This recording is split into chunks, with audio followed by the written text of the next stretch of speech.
নমস্কার, দেখছেন ক্যালকাটা নিউজ। আমি তিথি রয়েছি আপনাদের সঙ্গে। আর এই সময়ে হাল্লা বলে দেখুন, যুক্তি, তর্ক, রাজনৈতিক কচকচানি এই সব কিছুর মধ্যে দিয়েই হাল্লা বলের এই টাইমিং। এবং এই একটা ঘন্টা আমরা বিভিন্ন গুরুত্বপূর্ণ বিষয় তা নিয়ে আলোচনা করবার চেষ্টা করি। রাজনৈতিক বিভিন্ন দলের প্রতিনিধিরা আমাদের সঙ্গে থাকেন। আর আজকের হাল্লাবল শুরু করব। দেখুন, ছোট থেকে একটা কথা শুনে আমরা বড় হয়েছি, সেটা হলো যার শেষ ভালো তার সব ভালো। আর একটা কথা বাবা মায়েদের মুখে আমরা ভীষণভাবে শুনতাম, বিশেষ করে ধরুন এই 1 জানুয়ারি কিংবা পয়লা বৈশাখ, অর্থাৎ বছরের প্রথম দিন যদি আমরা সবকিছু ঝালিয়ে নিতে পারি তাহলে সারা বছর সবকিছুর মধ্যে আমরা থাকতে পারবো। আমি জানি না আপনাদের কতজনের এই ধরনের কোনো স্মৃতি রয়েছে, কিন্তু আজ কেন এ কথা বললাম? কারণ 2025 শুরুই হয়েছে তৃণমূল নেতা খুন দিয়ে। 2রা জানুয়ারি মালদার ইংরেজ বাজার তৃণমূলের জেলা নেতৃত্ব তথা তিনি তার পাশাপাশি কাউন্সিলর দুলাল সরকারকে খুন হতে হয়েছিল জানুয়ারির 2 তারিখ, অর্থাৎ নতুন একটা বছরের প্রথম 2 নম্বর দিনটাতে, অর্থাৎ প্রথম দুদিনের মাথায়। আর বছর যদি মৃত্যু দিয়ে শুরু হয়, বছর যদি খুন দিয়ে শুরু হয়, তাও আবার তৃণমূল নেতা খুন, যার খুনের পিছনে রাজনৈতিক অভিসন্ধি, নেপথ্যে রাজনৈতিক ষড়যন্ত্র, গোষ্ঠীদ্বন্দ্ব, নানাবিধ ইস্যু সামনে এসেছিল। তাহলে এবার ভাবুন হিসেব কি বলছে। গোটা বছর কি এভাবেই কাটবে? কারণ বছর শেষ হওয়ার পর আর একটা বছর, যেখানে 26-এর নির্বাচন একদম দোরগোড়ায়, দরজায় কড়া নাড়ার পরিস্থিতি। প্রত্যেকটি রাজনৈতিক দল তারা মিটিং করছেন, দলের অন্দরে বৈঠক করছেন, নতুন করে দলকে সাজাচ্ছেন, রণনীতি রণকৌশল ঠিক করছেন। কিন্তু এর মাঝে যা ঘটছে তাকে কন্ট্রোল করবার জন্য ঠিক কোন নীতি নেওয়া হবে, এই প্রশ্ন উঠছে। এই প্রশ্ন আজ তুলতে বাধ্য হলাম, কারণ একদিকে বাইরে বৃষ্টি আর অন্যদিকে নির্বাচনের সময়ে রক্তটাও যেন বৃষ্টির মতোই ঝরতে থাকে। ভাঙড়, ইংরেজ বাজার, সাঁইথিয়া, লাগাতার পরপর 3 দিন, 10ই জুলাই ভাঙড়, 11ই জুলাই ইংরেজ বাজার, 12ই জুলাই বীরভূমের সাঁইথিয়া। খুন হতে হলো ভাঙড়ের তৃণমূল নেতা রাজ্জাক খানকে, খুন হতে হলো ইংরেজ বাজারের তৃণমূল নেতা আবুল কালাম আজাদকে, খুন হতে হলো সাঁইথিয়ার পীযূষ ঘোষকে। আর প্রত্যেক ক্ষেত্রেই কাজ করায় তৃণমূল। দেখুন, যারা মারছে আর যারা মরছে তারা নির্দিষ্ট একটি রাজনৈতিক দলের না নানাবিধ রাজনৈতিক দলের, শাসক বিরোধী তরজা বিভিন্ন সময় থেকেছে। ওই যে বললাম, বাংলার ইতিহাস, বাংলার নির্বাচনী ইতিহাস উইদাউট কোনো রকম কোনো প্রভোকেশন, হিংসা, হানাহানি, রক্তক্ষরণ এর বাইরে ঘটেছে বলে মনে তো ঠিক পড়ে না। কিন্তু প্রশ্ন হচ্ছে, এভাবেই কি আগামী দিনগুলোও কাটবে? অবস্থা আরো খারাপ থেকে খারাপ হবে? রক্ত না ঝরলে নির্বাচন হবে না? এই ছবিগুলো সামনে আসছে। আর আজ রাজনৈতিক থেকে সামাজিক এই যে অবক্ষয়, মূলত এই অবক্ষয়ের বিষয়গুলো নিয়েই আমরা আলোচনায় থাকবার চেষ্টা করব। দেখুন, ভাঙড়ে তৃণমূল নেতা রাজ্জাক খানকে খুনের ঘটনায় ইতিমধ্যেই মোফাজ্জল মোল্লা, অর্থাৎ আরও এক তৃণমূল নেতা যাকে গ্রেফতার করা হয়েছে, 8 দিনের পুলিশ হেফাজতের নির্দেশ দেওয়া হয়েছে। আইএসএফকে কাঠগড়ায় দাঁড় করানো হলেও দেখা গিয়েছে যাকে গ্রেফতার করা হলো সে আদতে সেই রাজ্জাক, অর্থাৎ মৃত রাজ্জাক, নিহত রাজ্জাকের ঘনিষ্ঠ বন্ধু। অর্থাৎ মৃত আর ধৃতের এই যে সম্পর্ক, এই যে ইকুয়েশন, তা নিয়ে প্রশ্ন রয়েছে। যদি আমরা ইংরেজ বাজারের ঘটনায় আসি, আবুল কালাম আজাদকে খুনের ঘটনা, খুনের অভিযোগ, সেখান থেকে ধৃত মইনুল শেখ তৃণমূল কর্মী, বিবাদ জমি সংক্রান্ত হতে পারে, রাজনৈতিক প্রতিহিংসা হতে পারে, কিন্তু গ্রেফতার করা হয়েছে তৃণমূলেরই লোকজনকে। এর আগে একাধিক সময়ে একাধিক খুনের ঘটনা ঘটেছে। শাসক দল বিরোধী দলের দিকে আঙুল তুলেছে, বিরোধী দল শাসকের দিকে আঙুল তুলেছে, খুন, হানাহানি, হিংসা ঘটেছে। কিন্তু পরপর যদি শাসক দলের অন্তরে এই অবস্থা হয়, বা শাসক দল যদি নিরাপদে না থাকে, সর্বোপরি মানুষ যদি নিরাপদে না থাকে, তাহলে কাকে নিয়ে এই নির্বাচন হবে? এই বিষয় নিয়ে আমরা আলোচনায় আসবার চেষ্টা করব। এই প্রত্যেকটা বিষয় আলোচনায় তুলে আনবার চেষ্টা করবো। এই মুহূর্তে আমাদের সঙ্গে স্টুডিও থেকে সরাসরি রয়েছেন রাজনৈতিক বিশ্লেষক ভাস্কর সিংহ রয়। আমি ভাস্কর দাকে স্বাগত জানাবো। আমাদের সঙ্গে রয়েছেন বিজেপি মুখপাত্র সুপ্রিয় ঘোষ। আমি সুপ্রিয় দাকেও স্বাগত জানাবো। দূরবর্তী স্থান থেকে রয়েছেন অবসরপ্রাপ্ত আইপিএস কর্তা নজরুল ইসলাম। আমি নজরুল সাহেবকে স্বাগত জানাবো। এবং আর কিছুক্ষণের মধ্যে সিপিএম নেতা গৌরব মজুমদার, গৌরব দাও আমাদের সঙ্গে জয়েন করবেন। আমি একদম শুরুতে আজকে ভাস্কর দাকে দিয়েই আলোচনা শুরু করব, কারণ ভাস্কর দা রাজনৈতিক অভিজ্ঞতা, রাজনৈতিক প্রেক্ষাপট, একদম ময়দানে নেমে রাজনীতি করা, এই সমস্ত অভিজ্ঞতা কি বলছে? সামনে 21শে জুলাইয়ের মঞ্চ প্রস্তুত হচ্ছে। 26শে রণকৌশল হয়তো সেই মঞ্চ থেকেই স্থির হয়ে যাবে, কিন্তু সেই দলটার অন্দরেই এত কোন্দল। পরপর 3টে ঘটনা, 3জনই তৃণমূল কর্মী খুন হয়েছে, আর 3 ক্ষেত্রেই অভিযোগ তৃণমূলের দিকে। দেখুন, এই যে আপনি যে প্রশ্নটা করলেন যে এত রাজনৈতিক হানাহানি, মানুষের মৃত্যু, পশ্চিমবঙ্গে না প্রত্যেকটা মানুষের একটা রাজনৈতিক পরিচয় তৈরি করে দেওয়া হয় বা আছে। হয়তো সে সমর্থক, সে খুন হয়ে গেল, বলা গেল যে ওই দলের কেউ কর্মী খুন হয়েছেন, হয়তো সে সামান্য সমর্থক। হয়তো জমি বা বাড়ির এইসবের বিবাদ হয়, পারিবারিক বিবাদ হয়, সেসব বিবাদের সঙ্গে যদি কোনো গোলমাল ঘটে এবং দেখবেন যে আত্মীয় স্বজনদের মধ্যেও যদি বিবাদ ঘটে, তাহলেও তার একটা খুঁজে বার করা হয় সে কোন দলের সমর্থক। দেখা গেল যে সেই দলের সঙ্গে কোনো সম্পর্ক নেই, তাহলেও দেখা যায় যে বলা যায় যে এই দলের তিনি ছিলেন, এই দলের ইনি, এই জন্য আর কি গোলমাল হয়েছে। এটা রাজনৈতিক সংঘর্ষ। পশ্চিমবঙ্গে প্রত্যেকটা সংঘর্ষই এরকম ঘটে, যার জন্য আমরা নিশ্চয়ই রাজ্য প্রশাসন আছে, ব্যবস্থা আছে, সংঘর্ষ, খুন ইত্যাদি। যে মানুষ তো পশ্চিমবঙ্গ তো মানে সম্পূর্ণভাবে কোনোরকমভাবে মানে সমস্যা মুক্ত হয়ে গেছে এরকম তো বিষয়টা নয়, এবং এখানে কোনো সন্ত্রাস হয় না, এখানে কোনো মারামারি হয় না, খুন হয় না, এগুলো সবই হয়। কিন্তু তার একটা রাজনৈতিক একটা পরিচয় দিয়ে যে পেশ করা হয়, সেটা অনেক ক্ষেত্রে ঠিক নয়।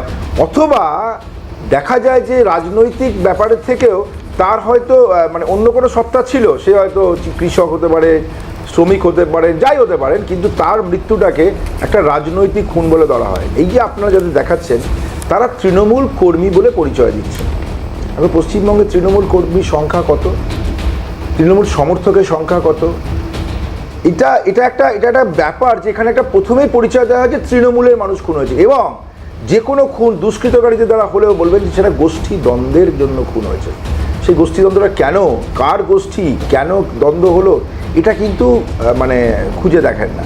আপনাদের এখানে কোনো সময় তৃণমূলের পদাধিকারী খুন হন অবশ্যই, বা অন্যান্য দলেরও পদাধিকারী খুন হন, কিন্তু সেই খুনটা একজন মানুষ তো খুন হন অনেক কারণে, হয়তো খুন হয়েছে, কিন্তু তারপরে প্রশাসন দোষী ব্যক্তিদের গ্রেপ্তার করেছে কিনা এবং শাস্তি দিয়েছে কিনা আইনের মাধ্যমে, সেটা কিন্তু আমাদের লক্ষণীয় বিষয়। আপনি যদি দেখেন যে এখানে পশ্চিমবঙ্গে 10 কোটির বেশি মানুষ বসবাস করেন, এখানে সব মানুষের, এবং এটাও ঠিক যে অনেক সময় পরিকল্পিতভাবে কোনো সময় সংঘর্ষ বাঁধানো হয় নির্বাচনের কথা চিন্তা করে। আচ্ছা, যখনই দেখবেন আপনি নির্বাচন আসবে, মানুষের মধ্যে হানাহানি, খুন খারাপি এগুলো বাড়ে। এগুলোর যে দেখবেন জমি নিয়ে বিবাদ, তারপরে বললেন যে দুটো দলের মধ্যে মারামারি হচ্ছে, এটা সিপিএম বা তৃণমূল বা বিজেপি এই দলের মধ্যে, অথবা যদি দেখে অন্য দলকে খুঁজে না পান, গোষ্ঠী দ্বন্দ্ব। সুতরাং এরকম একটা মনোভাব করার মনে হয় ঠিক নয়। তবে এটা ঠিক যে প্রশাসন নিশ্চিতভাবে এই ধরনের যাতে ঘটনা না ঘটে তার জন্য আরো সচেতন হবেন। ভাস্কর দা, এই এনভায়রনমেন্টটা কে তৈরি করে বা কারা তৈরি করে? এটা খুব ভালো কথা যে কে তৈরি করে বা কারা তৈরি করে, মানে আমি গোষ্ঠীদ্বন্দ্ব বলবো একদম না, একদম এই যে খুনের, এটা ঠিক। দেখুন, পশ্চিমবঙ্গে যে জেলাগুলো আছে, প্রত্যেকটা জেলার এক একটা করে সমীকরণ আছে। প্রত্যেকটা জেলায় আপনি দেখবেন কোনো জেলার অপরাধ প্রবণতা বেশি, কোনো জেলার অপরাধ প্রবণতা কম মানুষের মধ্যে। আমাদের যে সামাজিক যে বিষয়গুলো, অনেক সময় যে এই যে মারামারিগুলো হয়, খুন হলো, হয়তো গরিব মানুষ, তাকে খুন করে কেউই কিছু কি পেলো কেউ জানলো না। এত মানে হতদরিদ্র পরিবারের আমরা দেখেছি যে হতদরিদ্র পরিবারে কেউ খুন হয়েছেন, হয়তো কোনো ব্যক্তিগত আক্রোশে খুন হয়েছেন। এই খুনের পরিবেশ মানে সন্ত্রাসের পরিবেশ, এবং সঙ্গে সঙ্গে কি হয়, মানে বিরোধী দল যারা থাকে তারা একটা ওই জায়গায় পৌঁছে পাশে দাঁড়িয়ে বা কিছু করে রাজনীতি করতে চায়। অনেক বেশ, সময় দেখা আমি গেছে। আপনার কাছে আসবো, আলোচনার হ্যাঁ, সময় এটা রয়েছে, একটা হয়েছে। আমি আপনার কাছে অবশ্যই আসবো। তাহলে সেক্ষেত্রে ভাস্করদা কি এটা কখনো বলতে চাইলেন, মানে এই গোটা বক্তব্যে, যে এই যে তৃণমূল নেতা মোফাজ্জল মোল্লা যাকে গ্রেফতার করা হলো, 8 দিনের পুলিশ হেফাজতে দেওয়া হলো, সে তৃণমূল নেতা নয়? না, তৃণমূল নেতা, তার তো অনেক অন্যান্য পরিচয় আছে। আমি আপনাকে বলছি যে মানে এক্ষেত্রে রাজনীতি, রাজ্জাকের বন্ধু এবং শওকত ঘনিষ্ঠ, সেই পরিচয়টা আমাদের দেখা উচিত, তৃণমূলের পরিচয়টা দেখা উচিত নয়। না, মানে আমি সুপ্রিয়তার কাছে আসছি, আমি এটা উত্তর দিই, আপনি প্রশ্ন অবশ্যই করলেন। আসবো, পরবর্তীতে আসবো, আচ্ছা। আসছি তো, আলোচনার সময় আছে। সুপ্রিয়তা বলুন। যে তৃণমূল কংগ্রেস রাজনৈতিক দল নয়, এটা একটা কোম্পানি। দীর্ঘদিন ধরে আমরা এই কথা বলে এসেছি। একটা রাজনৈতিক দলের তো নমিনাল একটা গঠনতন্ত্র থাকবে, সেটা তো এখানে নেই। একটা রাজনৈতিক দল তৈরি হয়েছিল শুধুমাত্র সিপিআইএম এবং সিপিআইএমকে এখান থেকে সরিয়ে দেওয়ার জন্য, তো সরে গেছে। তার পরবর্তীকালে একটা রাজনৈতিক দলে যদি কর্মসূচিবিহীন রাজনৈতিক দল হয়, যা হওয়ার তাই হবে। ভাস্করদার কথাগুলো শুনছিলাম, আমার মনে হচ্ছিল ভাস্করদা শাকটা দিয়ে মাছটা ঢাকতে পারছে, চেষ্টা করছেন, কিন্তু কিছুতেই ঢাকতে পারছে না। আসলে ইনি ভদ্রলোক। তো ব্যাপার হচ্ছে, হ্যাঁ, তৃণমূল কংগ্রেসের সাথে যুক্ত নেই, তৃণমূল কংগ্রেস দাগিয়ে দেওয়া। 10 কোটি মানুষের মধ্যে আজকে তৃণমূল কংগ্রেস কত হচ্ছে মানে সদস্য। এই রাজ্জাক যিনি মারা গেছেন, তিনি অঞ্চলের দায়িত্বপ্রাপ্ত নেতা তৃণমূল কংগ্রেসের। ভাস্করদা জানেন কি না জানি না। এই যে আব্দুল কালাম আজাদ না কার নাম বলা হচ্ছে, তিনি হচ্ছে এই ওয়ার্ডের দায়িত্ব রয়েছেন। আমি স্পেসিফিকভাবে বলে দিচ্ছি, তৃণমূল কংগ্রেস তিনি করেন। একটা কথা বরাঙ্গর আমরা এখানে শুনেছি যে রাজনৈতিক বিবাদকে সামনে না এনে, তার রাজনৈতিক যে মানে পরিচয়টা, সেটাকে সামনে না এনে কী কারণে এটা হলো, এটা দেখা দরকার। রাজনৈতিক পরিচয় তো সামনে আসবে ভাস্করদা, তার বাইরে ভাস্করদা যেটা জানতে চাইছেন সেটা হচ্ছে আর কি পরিচয় তার মানে বিষয়ে বলা। তিনি বোম বাঁধতে পারতেন এই রাজ্জাক, আমি বলে দিচ্ছি তো। সিএন তো আমাদেরকে ডেকেছে এটা আলোচনা করার জন্য, সিএনের প্রতিনিধি যাক, গিয়ে ওখানে খোঁজ নিক, আমি তো দায়িত্ব নিয়ে বলছি। তারা বোম বাঁধতে পারেন, তাদের এটা পরিচয়। তারা গুলি চালাতে পারেন, তাদের এটা পরিচয়। তারা রাহাজানি করতে পারেন, তারা কিডন্যাপ করতে পারেন, তারা বিরোধী রাজনৈতিক দলের নেতাদেরকে আক্রান্ত করতে পারেন, ঘরছাড়া করতে পারেন, এটা তাদের প্রতিভা। এই প্রতিভা একদিনে হয়নি, গত 14 বছর ধরে যার নেতৃত্বে এই রাজ্জাক ছিলেন, শেষ যার নেতৃত্বে ছিলেন শওকত মোল্লা, তাকে তো মুখ্যমন্ত্রী মমতা বন্দ্যোপাধ্যায় নিজে প্রশাসনিক সভা থেকে বলেছেন, তোর আবার বাস টার্মিনালের দরকার কি, তুই তো বোম বাঁধিস। না, এরকম কিছু বলেন একদম বলেছেন। আমি এখন দেখাতে পারি। আমি আপনি যদি এখানে, তাহলে আপনি বলুন, আপনি এখানে মাথা হেড করে যাবেন, আপনি মাথা হেড করে যাবেন, আমি দেখাচ্ছি, আমি দেখাচ্ছি। আমি আর্কাইভ দেখাতে হবে না, আমি দেখাচ্ছি, আমি লাইভে এখানে দেখাচ্ছি। এখানে তাহলে আপনি তো আমার থেকে বড়, আপনাকে আমি কান ধরা কথা বলতে পারবো না, তাহলে মাথা নিচু করে যাবেন বলুন। আমি দেখাচ্ছি, শওকত মোল্লাকেই বলেছেন। আপনি জানেন না, তাহলে জানুন, আগে হোমওয়ার্ক করুন। 1 2 হচ্ছে যে দ্বিতীয় যে বড় বিষয়টা, সেটা হচ্ছে, আমি বারবার করে একটা কথা বলছি, এখানে গণতন্ত্র তো কোনোদিন ছিলই না। এখানে পুলিশ প্রশাসন বলে কোনো কিছু নেই, পুলিশ প্রশাসন বলে কোনো কিছু নেই। পুলিশ প্রশাসন তখন গিয়ে উপস্থিত হয় যখন ঘটনা ঘটে যায়। আচ্ছা, ভাস্করদার কথা যদি আমি মেনেও নি কিছুক্ষণের জন্য তর্কের খাতিরে, যে জমি বিবাদের ঘটনার কারণে এই ধরনের ঘটনা ঘটছে, প্লিজ প্লিজ, ঘটনা ঘটছে, তাহলে জমি বিবাদ ঘটছিল, তার বাড়ি থেকে কোনো কমপ্লেন করা হয়েছিল কি? শওকত মোল্লার বাড়িটা আমি শুনেছি, শওকত মোল্লা বলছেন গত 1 বছর আগে রাজ্জাক আমায় বলেছিল কেউ বা কারা তাকে হুমকি দিয়েছে। রাজ্জাক মোল্লাকে পাল্টা সাংবাদিকরা প্রশ্ন করলেন যে তাহলে কি রাজ্জাকবাবু কোনো জিডি বা কোনো ফার্স্ট ইনফরমেশন দিয়েছিলেন থানাকে? বলছে না, সেটা তো মনে হয় দেওয়া হয়নি। তাহলে পুলিশের কাছে কোনো ইনফরমেশন নেই, কোনো কিছু নেই। এই রাজ্জাক যিনি মারা গেলেন, নিহত হলেন, তিনি আগে ছিলেন আরাবুল ইসলামের ধারক এবং বাহক, আজকে তিনি শওকতের। কী ঘটনা হয়েছে জানি না, আইএসএফকে সামনে রাখা হচ্ছে। আইএসএফের আমি মুখপাত্র নেই, আইএসএফের কেউ থাকলে তারা বলবেন, কিন্তু বিষয়টা যেটা মারছে সংখ্যালঘুকে সংখ্যালঘু এবং মারছে তৃণমূলকে। বেশ, এখান থেকে যেহেতু এই শওকত মোল্লা, আইএসএফ বিধায়ক নওশাদ সিদ্দিকী, এদের নামগুলো যেহেতু উঠে এলো, এই দুজনের বক্তব্য একবার শোনানোর চেষ্টা করি। কারণ দেখুন, ভাঙর সেই ভাঙরেই আছে। হয়তো থানার সংখ্যা বেড়েছে, কলকাতা পুলিশের আওতাধীন করা হয়েছে, কিন্তু ভাঙর থেকে বেরোতে পেরেছে কিনা এটা নিয়ে প্রশ্ন রয়েছে। আর এখান থেকেই আইএসএফ কে বেঁধেছিলেন শওকত মোল্লা, কিন্তু তারপর যে ফল হাতে নাতে পেলেন, তা নিয়ে শওকত মোল্লা কি বললেন, আর আইএসএফ বিধায়ক নওশাদ সিদ্দিকী তিনি বা কি বললেন, শুনুন। তৃণমূলের কোনো গোষ্ঠীদ্বন্দ্বের কোনো বিষয় এখানে নেই। এখানে আইএসএফ এর মদতপুষ্ট হয়ে আজকে যে বা যারা খুন করেছে তারা কখনো দলের লোক হতে পারে না। আমাদের দলের কোনো পদাধিকারী নয়। লক্ষ লক্ষ মানুষ, তৃণমূল কোটি কোটি মানুষ তৃণমূল কংগ্রেসে আছে। তৃণমূল কংগ্রেসের ঘাড়ে দোষ চাপিয়ে লাভ বলছি। আমি আজও বলছি এরা আইএসএফ এর মদতপুষ্ট হয়ে সবসময় আইএসএফ ফোবিয়াতে ভুগছে, আইএসএফ আতঙ্কে ভুগছে। সেই জন্য সবসময় আইএসএফ এর নাম নিয়ে বলছে, আর নওশাদ সিদ্দিকীর নাম নিয়ে। রাজনৈতিক প্রতিহিংসায় খুন হয়েছে এবং গোষ্ঠীদ্বন্দ্ব হয়েছে। তৃণমূলের চালতাবেড়িয়া অঞ্চলের নেতাকে খুন করলো, আবার সেই চালতাবেড়িয়া অঞ্চলেরই অন্য এক নেতাকে গ্রেফতার করলো। যাকে গ্রেফতার করেছে সে শওকত মোল্লা ঘনিষ্ঠ, আর যে খুন হয়েছে সেও শওকত মোল্লা ঘনিষ্ঠ। এর রহস্য অনেক গভীরে আছে। 10 তারিখে যে রাজ্জাক খা আমাদের ভাঙড়ের একজন মানুষ, তৃণমূলের সে নেতা হতে পারে, তার রাজনৈতিক পরিচয় আলাদা হতে পারে, কিন্তু আমি মনে করি আমাদের ভাঙড়ের তিনি একজন নাগরিক, আমি তার জনপ্রতিনিধি। সে অদূরেই দাঁড়িয়ে শওকত সাহেব যে কথাগুলো বলছিল না, শওকত সাহেব রাইট সাইড লেফট সাইড আগে পিছনে অনেক মানুষই এই খুনের সাথে জড়িয়ে আছে। আমি দায়িত্ব নিয়ে বলতে পারি, যদি সঠিক অর্থাৎ নওশাদ সিদ্দিকী বলছেন শওকতের আগে মানে সামনে পিছনে ডায়ে বামে যারা রয়েছেন তারা সকলের সঙ্গে একটা ক্ল্যাশ রয়েছে এবং এখান থেকেই শওকত ঘনিষ্ঠদের নিয়ে প্রশ্ন রয়েছে।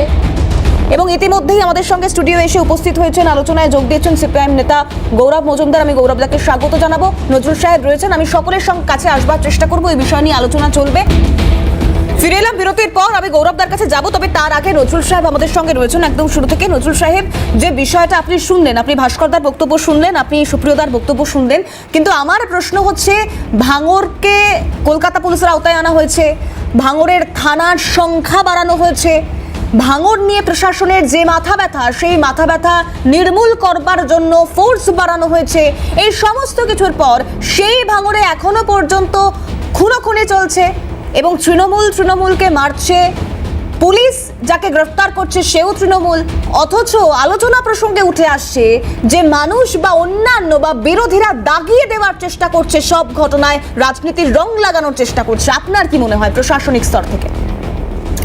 এখানে আপনি যে প্রশ্ন করছেন তার মধ্যে অনেকগুলো প্রশ্ন আছে। ঠিক। প্রথম প্রশ্ন, ভাঙড়কে কলকাতা পুলিশের আওতায় নিয়ে আসা হয়েছে।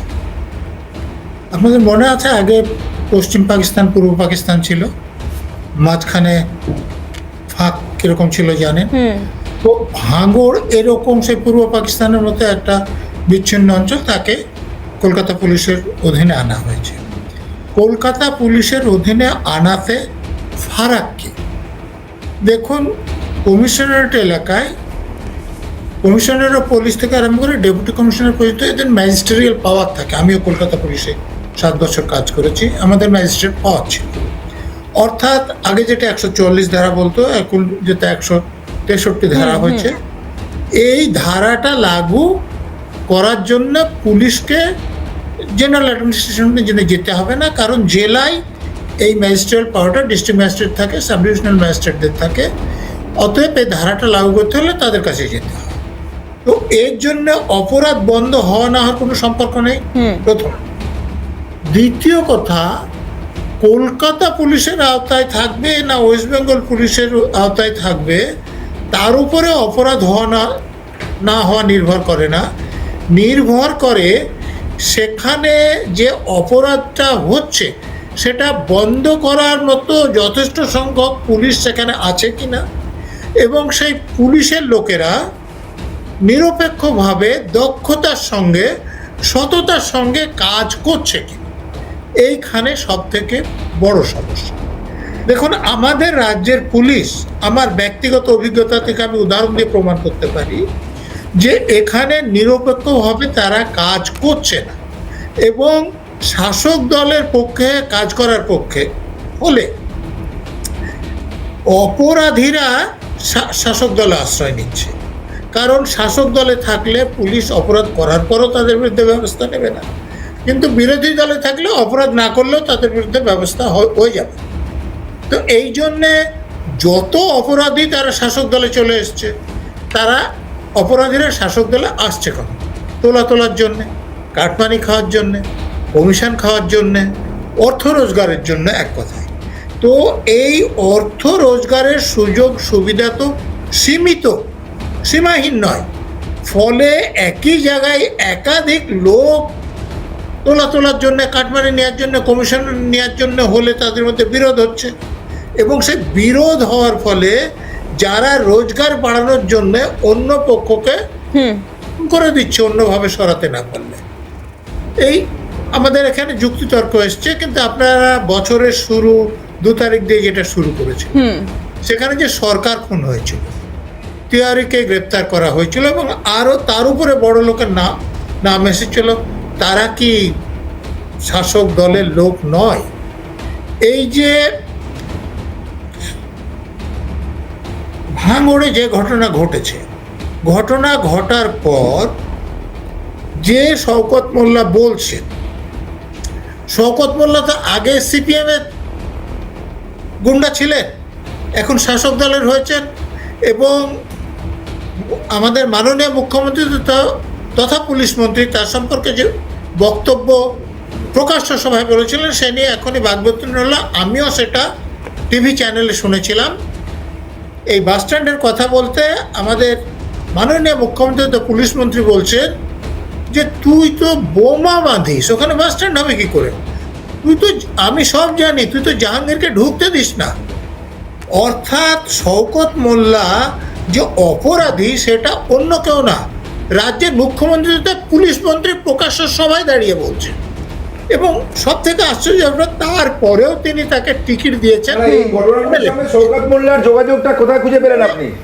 এই শওকত মোল্লার সঙ্গে যে থাকবে তার কোনো যদি তিনি খুন হয়ে যান বা কিছু করেন, নজরুল সাহেব, আমি আপনার কাছে আসবো, কিন্তু ভীষণ, হ্যাঁ আমি আসবো, আমি নজরুল সাহেবের কাছ থেকে উত্তর নেবো। আমি তার আগে একবার গৌরবদার কাছে যাব, কিন্তু মানে ট্র্যাজেডি ঠিক এরকম জায়গায় এসে দাঁড়িয়েছে।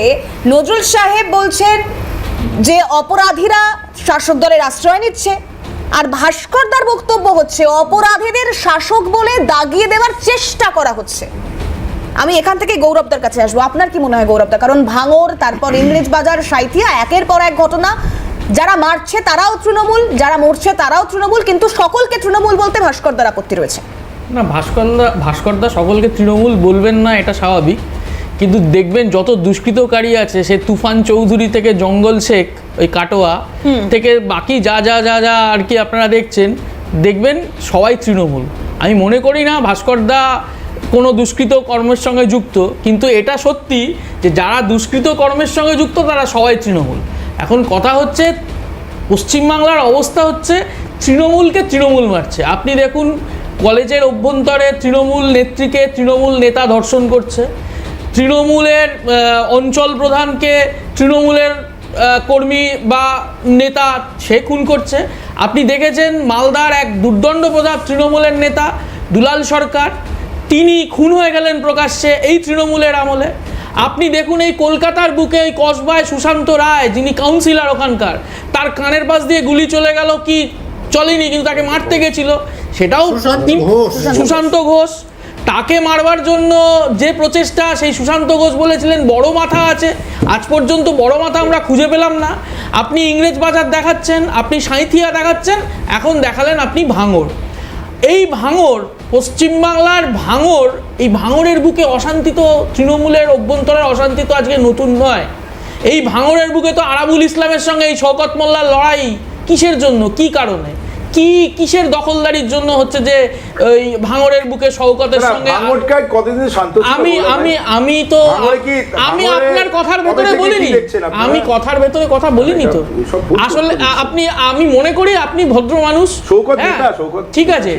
এখন কথা হচ্ছে যে শওকত নেতা কি শওকত কথা আমি বলতে পারবো না, কিন্তু শওকত বোম বাদে এটা রাজ্যের মুখ্যমন্ত্রী বলেছেন, আমি বলি না। যে শওকত মোল্লার কথা কেন তোলা হচ্ছে, তার পেছনে একজন দাঁড়িয়ে আছেন, তার ছবিটা দেখানোর জন্য শওকত কি রেসপন্সিবল? আমি বলছি শুনুন না, 167 মানে আপনি বলছেন এই রাজ্জাক খান শওকত ঘনিষ্ঠ নয়, মানে তার কিভাবে প্রমাণিত? আমি বলছি শুনুন না, শওকতের ঘনিষ্ঠ কি ঘনিষ্ঠ নয় এটা প্রশ্ন না, সেটা খান খুন হয়ে গেছেন। শওকতের ঘনিষ্ঠ বা ঘনিষ্ঠ নয় এটা প্রশ্নের থেকে বড় জিনিস, 167 নম্বর বুথে এই যে মোফাজ্জল, তিনি তৃণমূলের ক্যান্ডিডেট ছিলেন গত পঞ্চায়েত নির্বাচনে।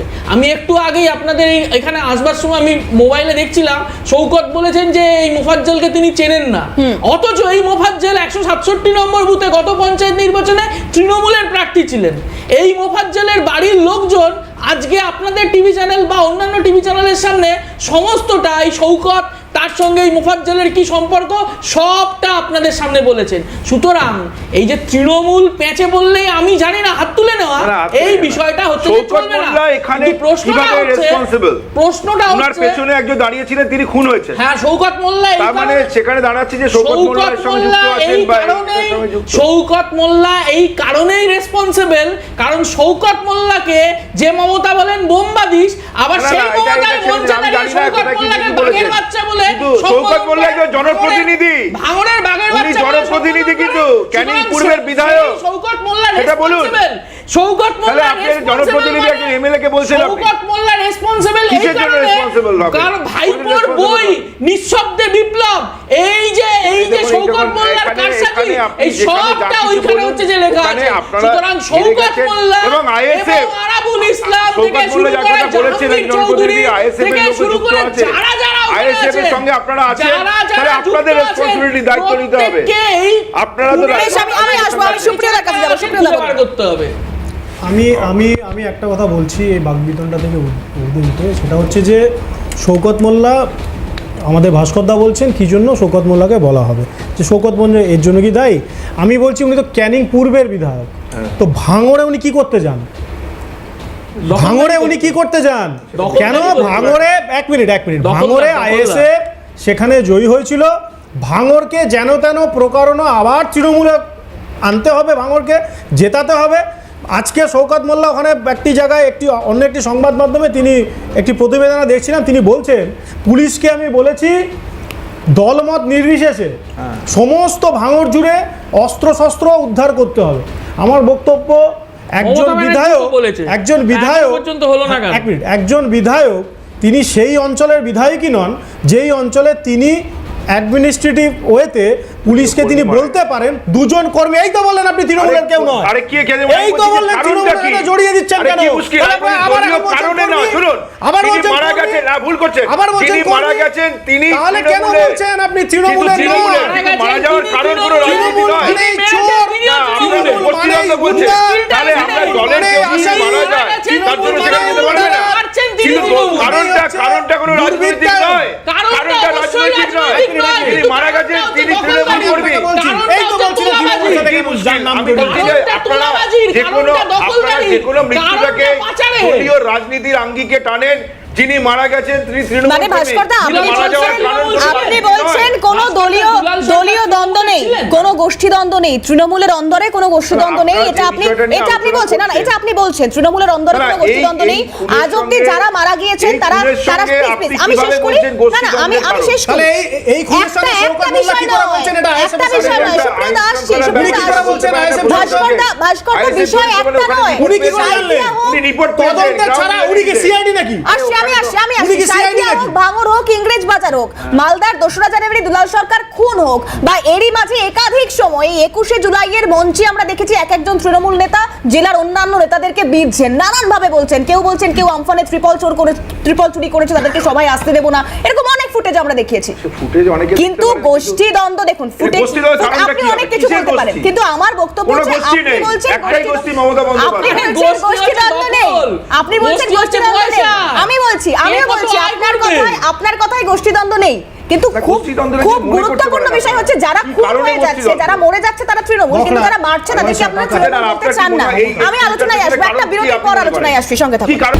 দেখুন, রাজনৈতিক থেকে শুরু করে সামাজিক অবক্ষয় প্রত্যেকটা ছবি আমরা প্রতিনিয়ত দেখাচ্ছি।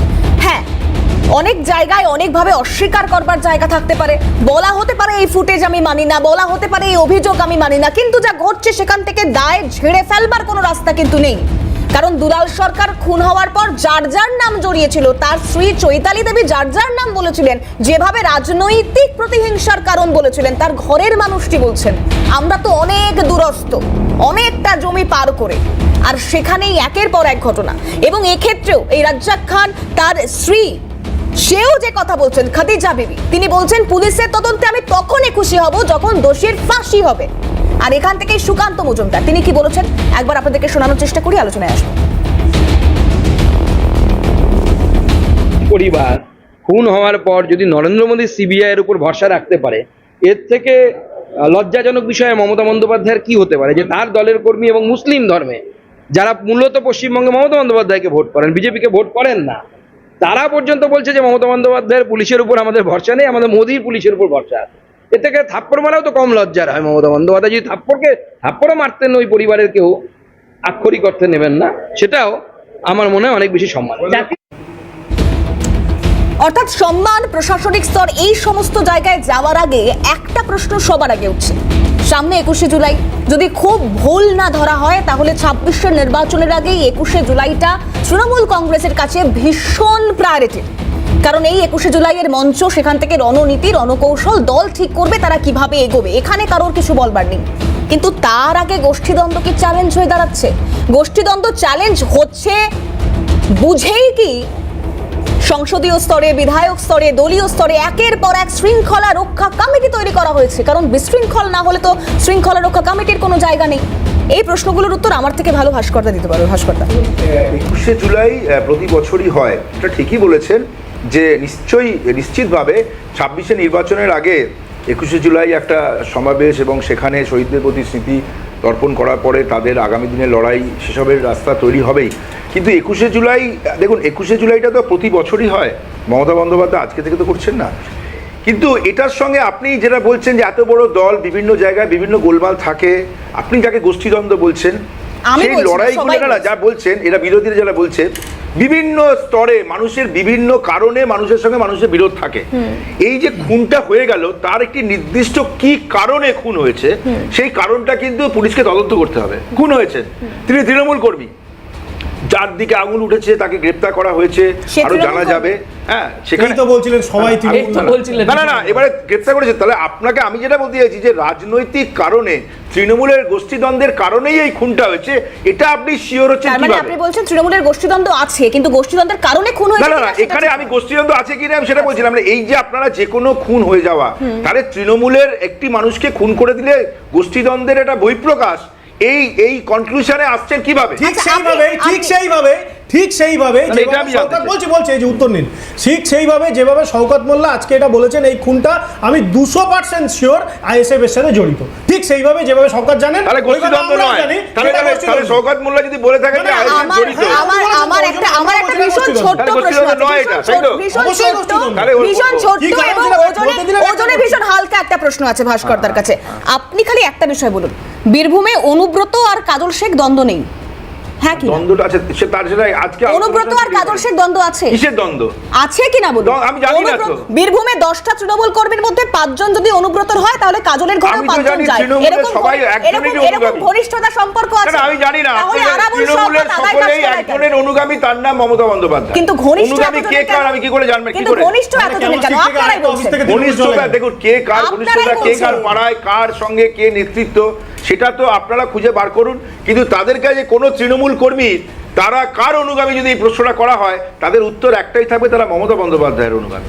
সুতরাং আপনি এখানে কে কার উপদলীয় কার্যকলাপে, কে কার নিজেকে নেতা মনে করছে, কি করছে না করছে, কে কাকে ভগবান মনে করছে, সেটা প্রাসঙ্গিক নয়। প্রাসঙ্গিক এই ঘটনায় কাজল শেখ কি বলছেন একবার শোনাই, আলোচনায় আসবো। কাজল শেখের বক্তব্য শোনাই, শুনুন।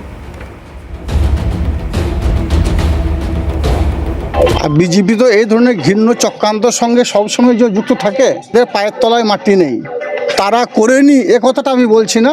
কিন্তু বীরভূম জেলা পুলিশ প্রশাসন তদন্ত করছে, অতি দ্রুত আসল সত্য উদ্ঘাটিত হবে এবং যে বা যারা দোষী তারা শাস্তি পাবে। এখানে কোনো গোষ্ঠীদ্বন্দ্ব, এখানে সারা বীরভূম জেলায় আমার মনে হয় তৃণমূলে কোনো গোষ্ঠীদ্বন্দ্ব নেই। তৃণমূল একটা বড় পরিবার, পরিবারের মায়ের সঙ্গে ছেলের দ্বন্দ্ব, ভাইয়ের সঙ্গে ভাইয়ের দ্বন্দ্ব, দাদা বোনের দ্বন্দ্ব হতেই পারে, কিন্তু আমরা দিনের শেষে সব এক জায়গাতে আছি, আমাদের মধ্যে কোনো দ্বন্দ্ব বিভেদ নেই। এই ধরনের ঘটনা যারা ঘটিয়েছে, বীরভূম জেলা পুলিশ প্রশাসন তাদেরকে চিহ্নিত করবে অল্প দিনের মধ্যে এবং প্রকাশ্যে আপনাদের সামনে আনা হবে। আপনারা দেখতে পাবেন, আপনাদের মাধ্যমে সারা বাংলা মানুষ দেখতে পাবে। দেখুন, একটা বিষয় সকলের বক্তব্যে স্পষ্ট, তারা দ্বন্দ্বে রাজি, কিন্তু গোষ্ঠী দ্বন্দ্ব এই শব্দ চয়নে তাদের আপত্তি রয়েছে। আমি গৌরবদের কাছে আসবো, বলুন। গোষ্ঠীদ্বন্দ্ব শব্দ চয়নে আপত্তিটা ওটা কায়দাবাজি। ভাস্করদা এক্ষুনি বলছিল না যে আমরা সবাই মমতার অনুগামী, তো ঠিকই তো। জঙ্গল শেখ থেকে ভাস্কর সিনহা রায় সবাই মমতার অনুগামী। জঙ্গল শেখ, তুফান চৌধুরী আর ভাস্কর সিনহা রায়। আমি তো বললাম যে আমি মনে করি না ভাস্করদা কোনো দুষ্কৃত কর্মের কাজ সঙ্গে যুক্ত, কিন্তু জঙ্গল শেখ, তুফান চৌধুরী থেকে শুরু করে বাকি যারা এইসব আছে তারা সবই হচ্ছে দেখবেন ঘটনাচক্রে তৃণমূল। এই যে কাজল শেখ এত বড় বড় লেকচার মারছিলেন, এই কদিন আগে আপনাদের এই স্টুডিওতে ছিলাম, এই বীরভূমেই সোনার কয়েন অবৈধ কারবার, তার জেরে ওখানে লড়াই, সেখানে 2 না 3 জন হচ্ছে যে খুন হয়ে গেলেন। যাদের যাদের নাম ওই পরিবারের থেকে বলা হলো তারা তৃণমূলের কাজল শেখ গোষ্ঠীর, বলেছে বাড়ির লোক সবাই, আপনাদের ইয়ের আর্কাইভে নিশ্চয়ই আছে, আপনাদের চ্যানেলে ছিলাম।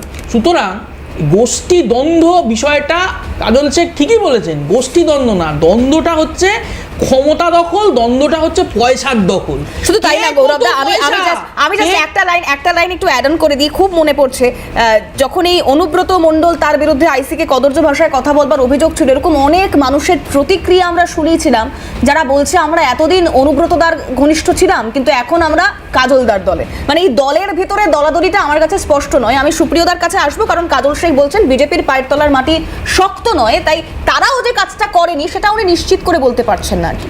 দেখুন, আমি ইতিমধ্যেই বলবো, মাননীয় মুখ্যমন্ত্রী তো তিনি তো পুলিশ মন্ত্রী, তা পুলিশ ডিপার্টমেন্টের থেকে ওই তদন্ত ডিপার্টমেন্টটা যারা তদন্ত করেন সিআইডিটাকে তুলে দিয়ে কাজল শেখদের মতো এই ধরনের মানে অশিক্ষিত, মানে আর এর চেয়ে ভালো ভাষা আর আমার নেই না, অনেক কিছু বেরিয়ে যাবে, এই ধরনের লোকগুলোকে দায়িত্ব দিক।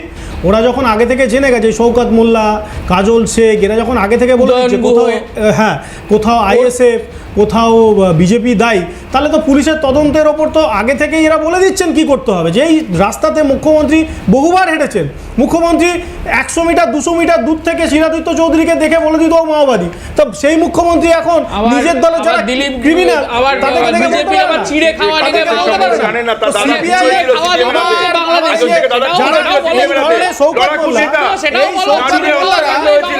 আচ্ছা আমাকে বলো, আমার নাম সুপ্রিয়ত, আমার নাম সুপ্রিয়ত, তো সেই এই যে আজকে সিপিআই তারা ভাদু শেখের কথা আমি বলছি না, আমি বলছি সিপিআইএম কে নিয়ে দেখো, সিপিআইএম এর যে বক্তব্য ইয়ে রাখলো, আমি আলোচনা এখনো করতে চাই না।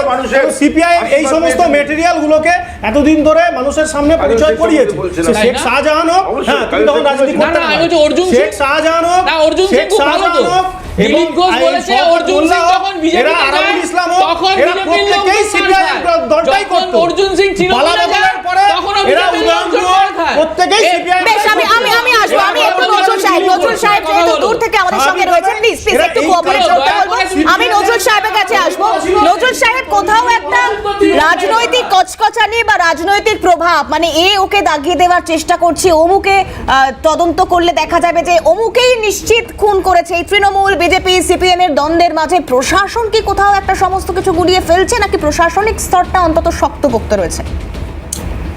আমাদের রাজ্যে সর্বোচ্চ প্রশাসনিক পদে তো আছেন মুখ্যমন্ত্রী, তিনি পুলিশ মন্ত্রী। আপনারা বীরভূমের কথা বলছেন, বকটুয়ে ঘটনার পর সেখানে মুখ্যমন্ত্রী তথা পুলিশ মন্ত্রী গিয়ে কি বলেছিলেন? বলেছিলেন যে যাদের কাছে বোমা আছে, গুলি আছে, বন্দুক আছে, সব উদ্ধার করতে হবে। যারা উদ্ধার করবে তারা পুলিশে থাকবে, যারা উদ্ধার করবে না ফুর্তি করে বেড়াবে ওনার ভাষায়, তাদের পুলিশে থাকার দরকার নেই। আচ্ছা, আপনি কি আমাকে একজন পুলিশ অফিসার দেখাতে পারবেন যে তিনি বোমা গুলি উদ্ধার করেননি বলে তার চাকরিটা গিয়েছে? কিন্তু এই যে কালীগঞ্জে ছোট্ট মেয়ে তামান্নাটাকে বোমা খেয়ে ভোট গণনার দিন মরতে হলো, যদি তার কথা মতো এই বোমাগুলিগুলো উদ্ধার করা হতো তাহলে কি তামান্নাকে মরতে হতো? 1 নম্বর প্রশ্ন। দ্বিতীয়, দেখুন যে এখানে ভাঙড়ে যিনি খুন হয়েছেন বা খুন করেছেন, মালদায় যিনি খুন হয়েছেন বা খুন করেছেন, তারা কোন দলের লোক আমি ভুলে যাই, কিন্তু যারা খুন হয়েছেন এ রাজ্যের লোক, যারা খুন করেছেন তারা এ রাজ্যের লোক। মুখ্যমন্ত্রী এবং পুলিশ মন্ত্রী হিসেবে তাদেরকে ন্যায় বিচার দেওয়ার দায়িত্ব তার, কিন্তু পুলিশ দিতে পারছে না কেন? অনুব্রত মণ্ডলের কথাটা আপনারা তুলেছেন, আমি একটা কথা বোঝানোর চেষ্টা করছি। অনুব্রত মণ্ডল ফোন করে শুধু ভারপ্রাপ্ত অফিসারের স্ত্রীকে বা মাকে বলাৎকার করতে চেয়েছিলেন, শুধু তাই নয়, তিনি ফোন করে দেখাচ্ছিলেন যে রাজ্যের ডিজিকে ফোনে ধরেছেন এবং তারপরে নাম করে বলছেন যে রাজীব কুমার, খুব গালাগাল দিচ্ছিলেন ওসিকে, আমি শব্দটা উচ্চারণ করতে পারবো না, যে একে সরাবে না, তুমি আমি করছে ডিজিকে অনুব্রত মণ্ডল, এবং তারপরে বলছে যে দেখো একে আমি কত মারবো, ভারপ্রাপ্ত অফিসারকে মারবো, সাথে ডিজিকে বলছে। যদি ডিজিকে কানেক্ট করার পর তিনি কথা বলেন তাহলেও তদন্ত হওয়া দরকার, এবং যদি কানেক্ট না করে মানে ইনপারসনেশন করেন তাহলেও তদন্ত হওয়া দরকার। কিন্তু পুলিশের লোকেরা কি অনুব্রত মণ্ডলের ফোনটা পর্যন্ত সিজ করতে পেরেছে? পারেনি কেন? কারণ রাজ্যের মুখ্যমন্ত্রী তথা পুলিশ মন্ত্রীর হাত আছে অনুব্রত মণ্ডলের মাথায়। তাহলে পুলিশ কিভাবে সঠিকভাবে নিরপেক্ষভাবে তদন্ত করবে? এটা যেহেতু পাচ্ছে না পুলিশের লোকেরা, সেই জন্য এই খুনগুলো হচ্ছে। না হলে যদি পুলিশ নিরপেক্ষভাবে কাজ করে তো এ খুন একদম কমিয়ে দেওয়া যায়। বলুন। এবং- হ্যাঁ, বলুন, বলুন, আচ্ছা, বলুন, এমন ভাস্কর দা। কোনো রাজ্য আছে ভারতবর্ষের যেখানে সমস্ত গুলি, বোমা, বন্দুক উদ্ধার করা হয়েছে, কোনো দুষ্কৃতকারী নেই? এবং আপনার সময় নজরুল সাহেব যখন আপনারা কাজ করেছেন তখন কি রাজনৈতিক প্রভাব মুক্ত অবস্থায় নিরপেক্ষতার সঙ্গে আপনারা পুলিশ কাজ করতে পেরেছেন? আপনি তো বিভিন্ন সময় বর্তমান অবস্থাটাকে বিশ্লেষণ করেন, তো আপনার যে চাকরি জীবনের অভিজ্ঞতায় আপনাদের সময় বউবাজারের রশিদ খানের যখন বোমা বিস্ফোরণ থেকে আরম্ভ করে বিভিন্ন ঘটনা ঘটেছিল, সুতরাং সেখানে কি আপনারা নানুরের হত্যাকাণ্ড করেছিল, বীরভূমের কথা বলছেন, সেই নানুরের ভয়ঙ্কর হত্যাকাণ্ড সেই সময় ঘটেছিল, তাহলে আপনারা কি নিরপেক্ষভাবে কাজ করতে পেরেছেন? এই কথাটা আমি আপনাকে মানে পারমিশন নিয়ে জিজ্ঞেস করলাম। নজরুল সাহেব কিছু বলতে চাইছেন, বলুন। আমি বলছি যে ওই বোলপুরে আমার প্রথম পোস্টিং ছিল, তখন ভাস্কর বাবুদের দল ক্ষমতায় ছিলেন না।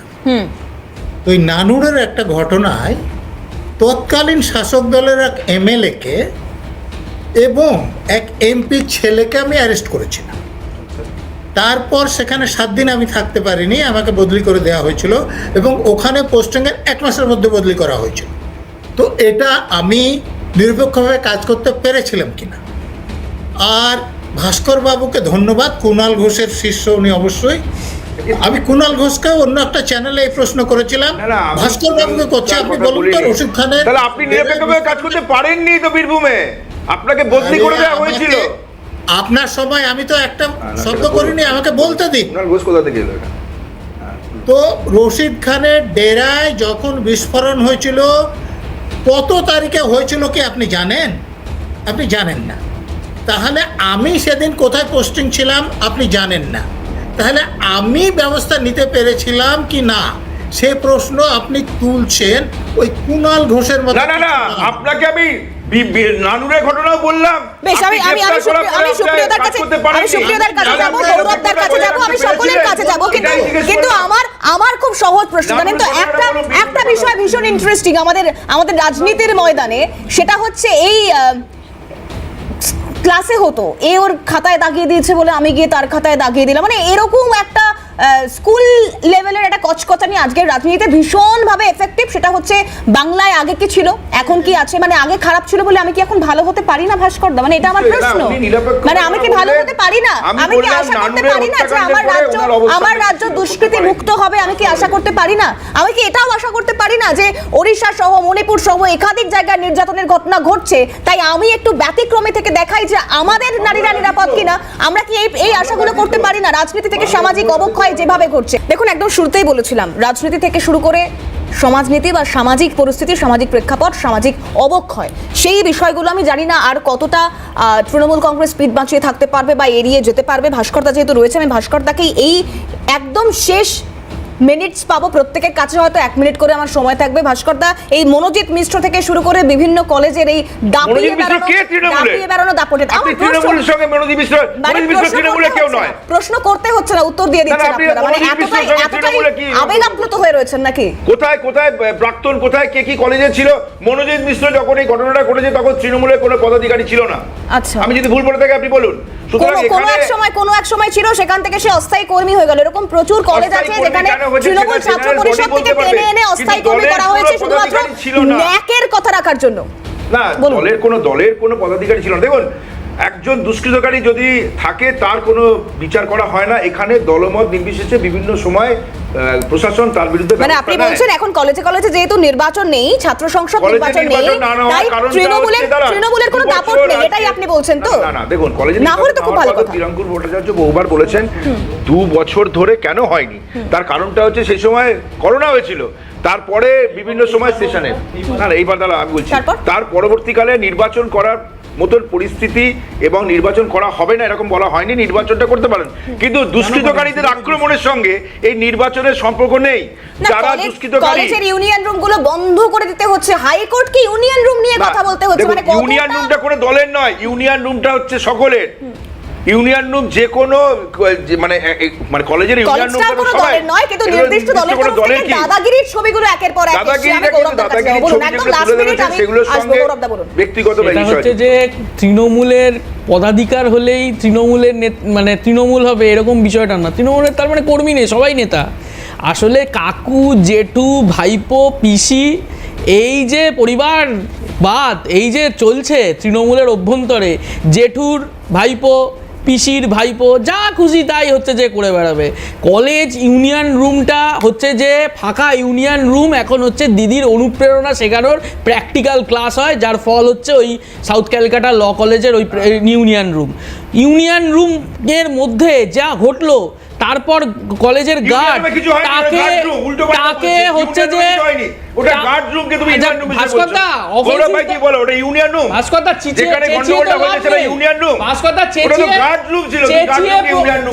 প্রমাণ করা যাবে না, চেঁচিয়ে প্রমাণ করা যাবে না। আচ্ছা, মনোজিতের ঘটনা গার্ডরুম হলেও একাধিক কলেজ থেকে ইউনিয়ন রুমে মহিলা নিয়ে, মদ্যপান নিয়ে একাধিক মাথা টেপানো থেকে শুরু করে গা হাত পা টেপানোর অনেক ছবি রয়েছে। সেই নিয়ে নয় মুখ নাই খুললাম। আমি গৌরব, একদম যেহেতু সময় কম, আমি একটু সুপ্রিয়দার কাছে যাবো, তারপর নজরুল সাহেবের কাছে যাবো। সুপ্রিয়দা, ওড়িশার বালেশ্বর হোক বা আমার বাংলার কলেজ হোক, যে ছবি আমরা দেখছি তা কি সত্যি শিক্ষা ক্ষেত্রের জন্য সঠিক? আপনার কি মনে হয়? উড়িষ্যা হোক, আমি এই বিষয়ে একদম ডিরেক্টলি মানে আপনাদেরকে বলছি, উড়িষ্যা হোক বা অন্য কোনো রাজ্যের ক্ষেত্রে হোক, নারী নির্যাতনের যে বিষয়টা আছে, এখানে মনোজিৎ হোক, কোথাও তন্ময় ভট্টাচার্য হোক, কোথাও আবার সুশান্ত ঘোষ হোক, যেখানে যা তুমি যদি মাঝখানে বলো, তুমি যদি মাঝখানে বলো, তুমি তোমার বেলায় তো আমি বলিনি এই অসভ্যতামিটা করো না, এই অসভ্যতামিটা করো না, এই অসভ্যতামিটা করো না, এই অসভ্যতামিটা প্লিজ করো না। কারণ এই ইউনিয়নের মধ্যে মনোজিতের মতো নেতাগুলোকে তৃণমূলের এই দালালগুলো যা যা করছে, এগুলো প্রত্যেকটাই এদের এই 34 বছরের এসএফআই এর জানোয়ারগুলো, এই জানোয়ারগুলো এই কলেজের রাজনীতিগুলোকে এই করে গেছিল। এসএফআই শিখিয়ে দিয়েছে, সেগুলো করছে মনোজিৎ। আর এই নজরুল সাহেবের কাছে যাব প্লিজ, আমি সকলকে রিকোয়েস্ট করছি, আমি নজরুল সাহেবের কাছে যাব। নজরুল সাহেব, রাজনীতি হোক কিংবা শিক্ষাক্ষেত্র, এই একের পর এক অভিযোগ, এখান থেকে বেরিয়ে আসার জন্য সত্যি কি কোনো উপায় রয়েছে? শাসক দল যদি ভোটে রিগিং করার জন্য অস্ত্রধারী গুন্ডাদের ব্যবহার করা বন্ধ না করে, তাহলে পুলিশের পক্ষে তাদের কাছ থেকে অস্ত্র উদ্ধার করা যাবে না এবং এই যে সমস্যা থেকে বেরিয়ে আসা যাবে না। বলুন। এবং এখানেই, অর্থাৎ আপনার কথাতেই যে উত্তর, আমি জানি না ভাস্কর দ্বারা কিভাবে দেখবেন গোটা বিষয়, কিন্তু এই শাসক দল ভোটে রিগিং, আমি বলছি না শাসক দল মানে এক্ষেত্রে শুধু তৃণমূল কংগ্রেস, কারণ যে যখন লঙ্কায় যায় সেই তখন রাবণ। কিন্তু আমার কথা হচ্ছে, আমার অবশ্যই মানুষ শেষ কথা বলে, কিন্তু এই মানুষ শেষ কথা বলা থেকে আজকের পুরো আলোচনায় একটা বিষয় আমার কানে ভীষণ আটকেছে, সেটা হচ্ছে তৃণমূলের নেতৃত্বরা যখন যেখানে যা ঘটেছে বলেছেন, সবাই তো এখন তৃণমূল করে, কাকে ছেড়ে কার কথা বলবো বলুন। কিন্তু আজ আলোচনার পর দেখা গেল যারা অপরাধ করে শুধু তারাই তৃণমূল থেকে বাদ পড়ে যায়, তাদের মাথার উপর আর ছাতা হয়ে দল থাকে না, আগামীতে থাকবে বলেও মনে হয় না। কিন্তু এখান থেকে ওই যে শেষ বিচার মানুষ করবে, মানুষ নির্বাচন করবে, 26-এর নির্বাচন রয়েছে, কিন্তু তার আগে প্লিজ এই যে রক্তক্ষরণ, এই যে হিংসা, হানাহানি, এখান থেকে বেরিয়ে আসার জন্য সত্যিই কোনো পথ রয়েছে কিনা, সে উত্তর বোধহয় মিলবে না এক প্রকার। আর আজকের হাল্লা বলের আলোচনা শেষ করতে হবে। আমি সকলকে ধন্যবাদ জানাবো। নজরুল সাহেব, সুপ্রিয়দা, ভাস্করদা, গৌরবদা ছিলেন আমাদের সঙ্গে, আপনারা ছিলেন আমাদের সঙ্গে। এর পরবর্তী অন্যান্য খবরের আপডেটের জন্য আপনাদের নজর থাকুক ক্যালকাটা নিউজে। পরবর্তী নিউজ দেখুন নাসমার সঙ্গে।